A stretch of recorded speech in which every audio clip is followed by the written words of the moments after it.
this is the ARP 2600. We're going to focus on the oscillators, which is a great place to start. The amount of frequency that is available here is quite large. So a huge amount of frequency is represented in this small piece. So to tune here, you have to be extremely precise. And it's actually more easy to use the fine tune, but I obviously didn't do that.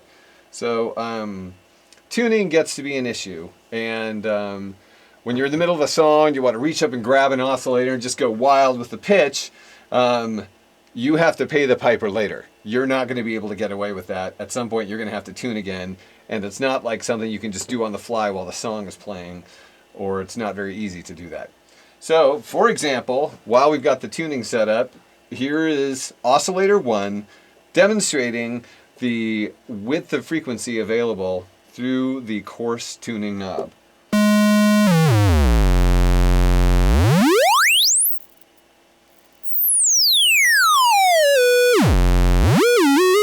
If I play a lower note, get down into the clicks. And if I play a higher note, we're right out of the audio range. But basically, from the center of the keyboard, you've got quite a range. So now it's like, okay, where's A? Is it, how many, hertz are we looking at here? Anyway, so that's why you need to have a tuner to really tune it effectively. So as you can see,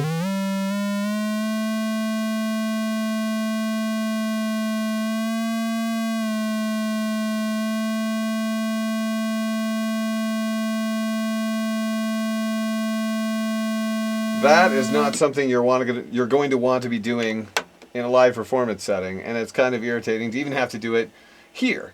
So, but it's the first thing you do when you turn the 2600 on and you intend to play something or especially record something. The next thing you do is test all of the other oscillators to see if they're in tune too, and let's see.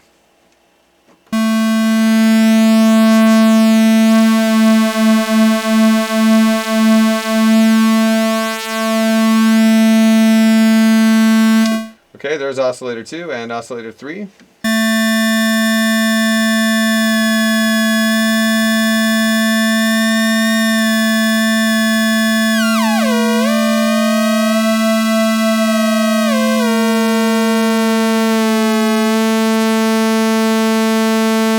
Okay, now all of the oscillators are in tune, and we can get rid of this lovely orange cord. So, we're going to take a look at the ARP 2600's oscillators.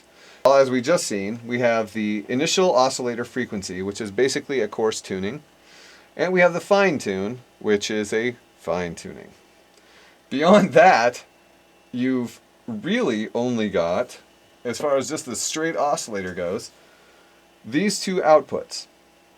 Now, one of them is a sawtooth waveform, and one of them is a square waveform. However, without a cable in it, it's going to be directing a square waveform to the mixer section in the filter. Here we have VCO1, and it shows a square wave, and sure enough,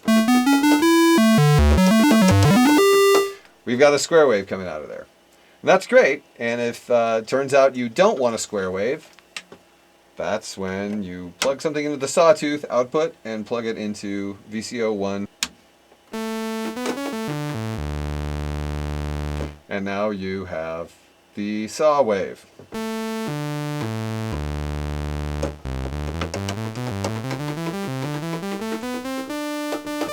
That is oscillator 1 as far as straightforward oscillator aspects go. The rest of the sliders that you see down here are about modulation. The ARP 2600 is the king of modulation.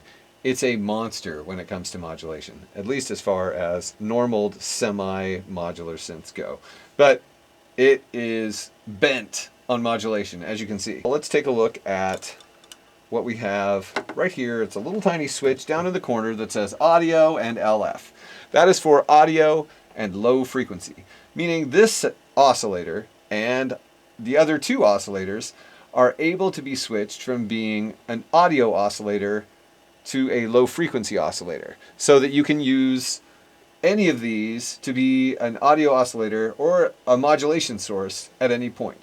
They can also be used as a modulation source when they are an audio oscillator, but we'll get to that too. Right now we have it set to audio, obviously. Then we can switch it to low frequency, and now it would be a modulation source with an output of the square wave or the saw wave, which is great. You can tell what the normal settings are by these handy graphics.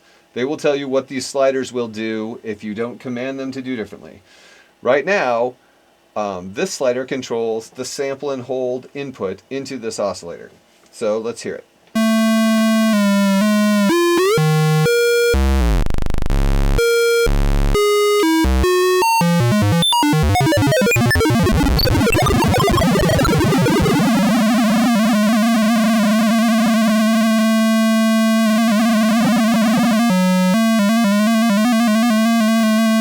By being able to control the amount of sample and hold that controls the pitch, you can get very slight variations that don't even sound like sample and hold, but add motion and a liveliness to the oscillator.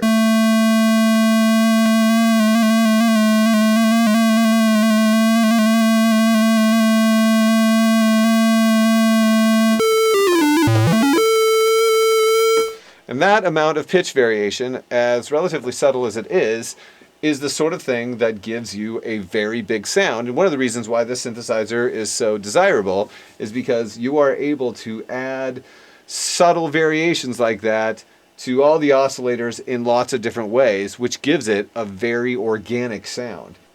The second slider is ADSR, the envelope controlling the oscillator's pitch.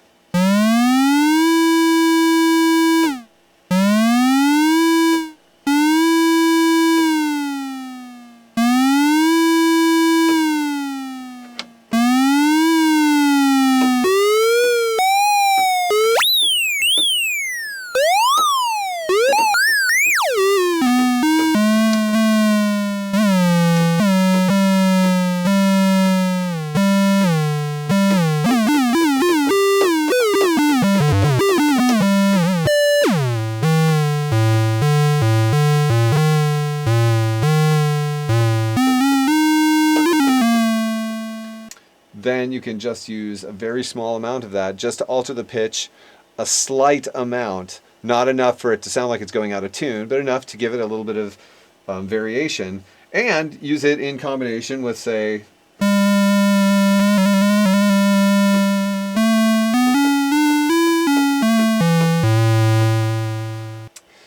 the next input we have is a sine wave from VCO2, which is absolutely fantastic because you get an amazing variation of effect when one oscillator is modulated by another oscillator.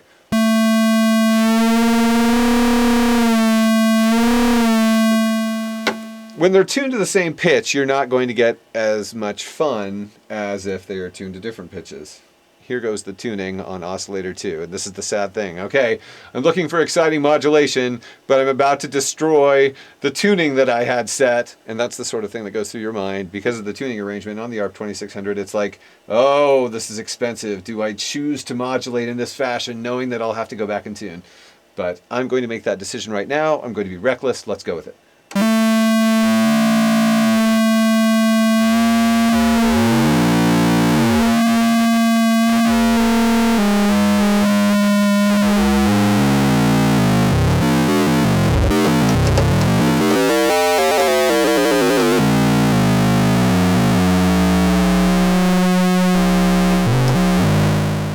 Okay, so that's a great frequency modulation noise. Wow, that's buzzy and it's irritating, and hey, that's a real cool effect. However, that's just scratching the surface. That's only the sine wave. You can also choose, oh, I've got out the patch cord. You can also choose other waveforms to get different effects.